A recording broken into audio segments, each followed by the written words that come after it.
Alright, hey guys, this is Justin. I'm here in South Africa and we're going to show you guys some amazing animals.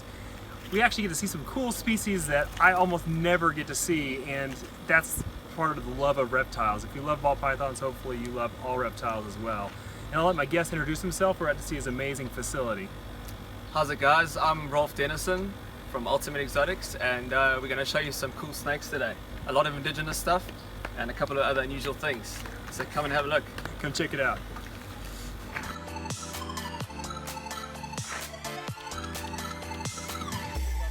Okay, so this is a hyper green house snake. It's a Zambian green house snake with the hypo recessive gene in it, which gives it a much lighter look.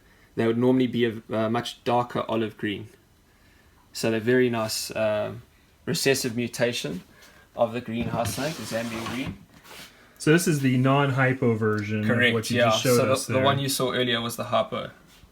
So it makes a massive difference. They're way darker without that. So the recessive hypo gene just brightens it up completely. This is a cool little face. Yeah. And he's a lot more chilled than the last one, huh? Yeah. At least until you touch him. Then we have the albino variation of that, which is a butter. And they a nice bright color. Let me try and get a good looking one here. That one's about to shed. Let's have a look at this one here. Yeah, you can see how bright the albino green is. Really nice bright color. Very jumpy at the moment. Yeah, tell me about how these things are to keep. Are they really easily? Yeah, they're very easy to keep. They're known for being very prolific breeders. They're kept pretty much the same way as we keep our other colubrids, like our corn snakes and king snakes. The only difference is when it comes to winter cooling, we don't let them get as cold. Okay. Because they're African species, the climate they come from is much warmer. So we do a similar cooling cycle to that of the ball pythons. Okay. Cold nights, warm days. Yeah. But otherwise, great feeders, fast growers. The babies don't give any trouble. Now they're called house snakes because you find them in the house a lot, I assume. Correct, they come indoors. Yeah, definitely. That's right. And what do they feed on usually? In the wild, they feed, as babies, they would mostly feed on geckos and small lizards. But we kind of selectively bred that out of them for just rodent eaters. So we got all ours on pinkies now. So as the clutch hatches, they all eat pinkies. Much easier for a keeper. Yeah, definitely. Gotcha. What we try and breed the albino greens is to have no markings on whatsoever. But you see how bright that is. Wow, so you can try and get them patternless. Yeah, and this is very close, this one. And it's T- albino, this. We call it a butter. When it's albino green, we call it butter. So is this sub-adult size you consider? This is going to breed this season. Okay. Yeah, so it's a young adult. Is there a difference in size between males and females? Significant, yeah. Really? Yeah. Okay. Some of the males are almost half the size of our adult females. Oh, wow. Oh, yeah. Ooh, that looks amazing. Yeah. So that's the red locality house snake. And they say that they've developed a red color because the soil where they come from is very red. It's like red clay soil. So it helps with their camouflage and their locality. Gives you a better context. So you saw the hypo green. Mm-hmm. Now this is a pure hypo, or a hypo capensis. And they're so fast. I don't know. It's like almost like the blizzard gene in leopard geckos. They're like, I don't know why they're so jumpy, but really, yeah. So a wild type would be a dark chocolate brown, and this is a hypo version of that, almost like a grey brown. So you're getting some pattern that you wouldn't normally even see. Is it because hypo is? No. Our natural locality has a lot of pattern. This is a T- albino green, which we call T- butter. So the albino green is a butter. And this one's come out very light, which probably means that as it gets older, it's just going to be a very bright yellow. But these are the baby Cape corals.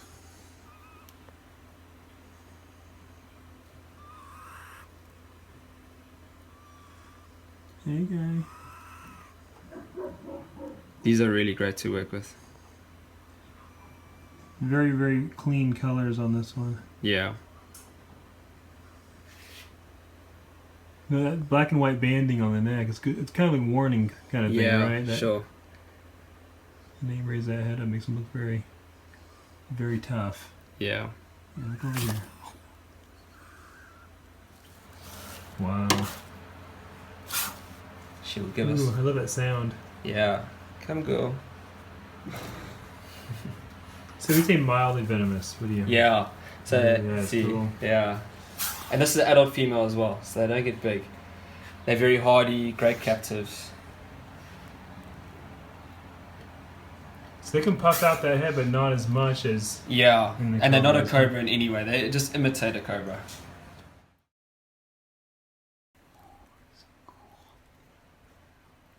So what is their bite like?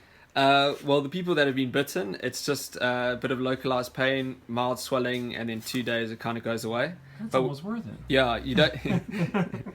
But if you have allergic reaction, then it's a different story. Right, right. This one's got some interesting pied markings. You'll see it on its head and on its throat, so that's why we're keeping it back. That's super cool. So this is the black and white variety. Yeah, And the species again? it's Angolan coral cobra.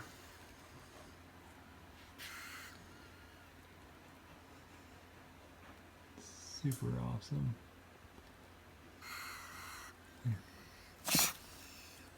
The sound is what really Yeah. gives it the full effect.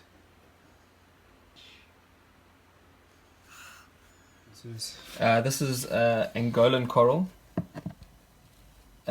Quite similar to the Cape corals. As again, it's another cobra mimic, correct? Yeah, yeah. But as babies, they seem to mimic it more. When they get bigger, they calm down and they're not so likely to put a fake hood.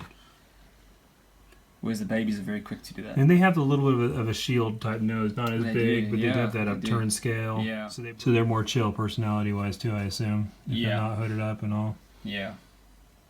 Yes. So it's the shield nose cobra. Correct. Again, not a true cobra, but mimics a cobra. The cobra's in the name still. you're Yes, saying, yeah, but it's yeah. not actually the same Yeah, family as the correct. retro cobras. Okay. Yeah, I love that They're nose. really Little short, bulldogs. fat little guys.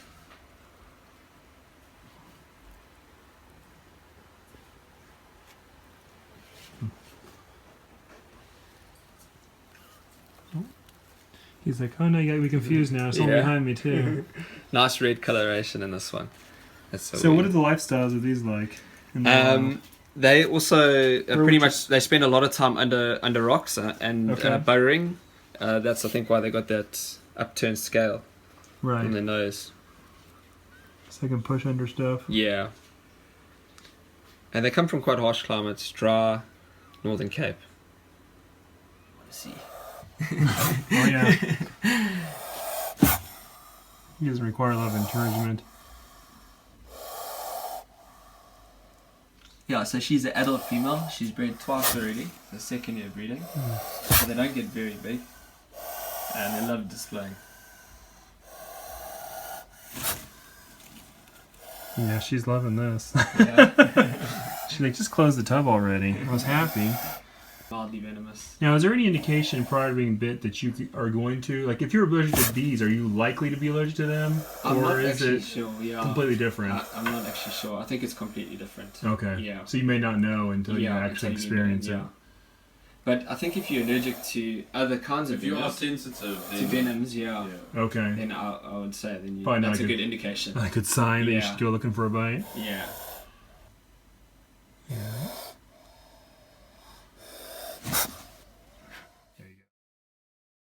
All right, what do we have here? These are Cape fowl snakes. They in the wild they'd normally be snake eaters, but through selective breeding these are all rodent feeders, and these are all captive bred. They feel like they're sharp. Yeah, Like yeah. literally, like it Very feels. keeled scales. Yeah, It feels like you're running your finger on yeah, a cheese grater. I guess Yeah. it's probably the most. yeah. It's best amazing. description. And And you can this- see that skin in between. It's like pink or purple. So they literally don't even have full scale coverage unless they were all. Yeah. Can suck those up. Now, do they puff out a little bit when you're holding it? Yeah, they're normally- little, like when they get grumpy, they puff a little bit, Okay. and the top ridge is the most unusual. Almost feels like their spine. You feel like you're touching their bone. Correct. That's really what it feels like. Yeah. It's incredible. It feels like almost, you might cut yourself. Yeah, it's almost a triangle shape. And Their head is very prehistoric looking head. Yes. Big scales. But it almost seems out of place considering the body. Yeah, they're very shy because I think they're considered fossorial. They like spending a lot of their time underground with a leaf litter. That is really cool. Yeah.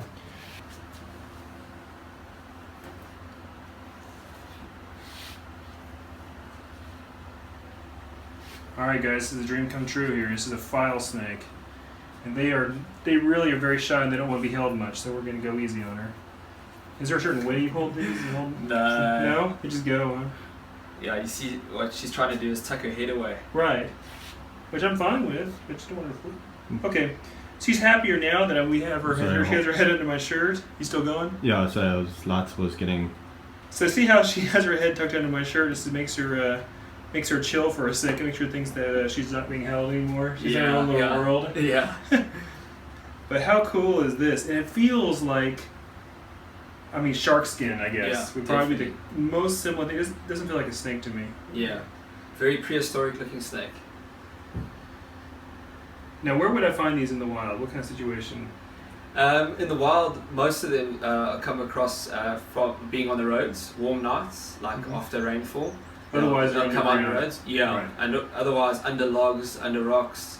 A lot of guys find them in the walls of old houses. It's amazing just how much Like to spend a lot of skin. time under leaf litter. And in the wild, they're eating snakes. Correct. Yeah, that's their main food in the If you wild. look at their snakes. skin here, it wouldn't hold up too well against rodent bites. That's a in good point. general. Yeah, that's a good Because point. there's more skin than there is scale. Really. Yeah. See the long tongue? Yeah, it is extra long. It's almost double the length. You see how hard it's breathing. Yeah. They just don't want to be out in the open. Yeah, that's exactly it. It feels weird because the belly is so soft Yeah. and so smooth, and then that top is like you're literally handling sandpaper. Yeah. It's such a change. So when they eat a mouse, do they constrict it? No, they actually kind of just overpower it more than actual constriction. Really, just hold their jaws and hold it down? Okay, if you feed them bigger prey items, they don't really like it. Okay. They like the smaller stuff. So what size would you? This right now would eat like a fuzzy rat, eh? Okay. Yeah, fuzzy rat. Oh, a small fuzzy rat. Now, do they bite at all? I've actually never been bitten by them. Really? Yeah, I've never been bitten by them. So their main thing is just to run. And some of them are quite shy when it comes to feeding. Like you'll never actually see them eat. And if you open the tub and one's halfway through eating, They'll spit it. it will just drop it and run. Yeah. But we're finding that these babies now, you can almost open the tub and if they smell the food, they come out with their mouths open. Really? So they really are getting stronger and So you're training stronger. them well. Yeah. It's just so odd. It is, really, yeah. You know, I mean, there's a lot of variations in snakes, obviously, but Yeah. but that is, and we have, you have like the elephant trunk snakes, Yeah. a few others that have unique scalation, Sure. but these seem like they're less specific to as far as care goes. Yeah, Compared to those. definitely.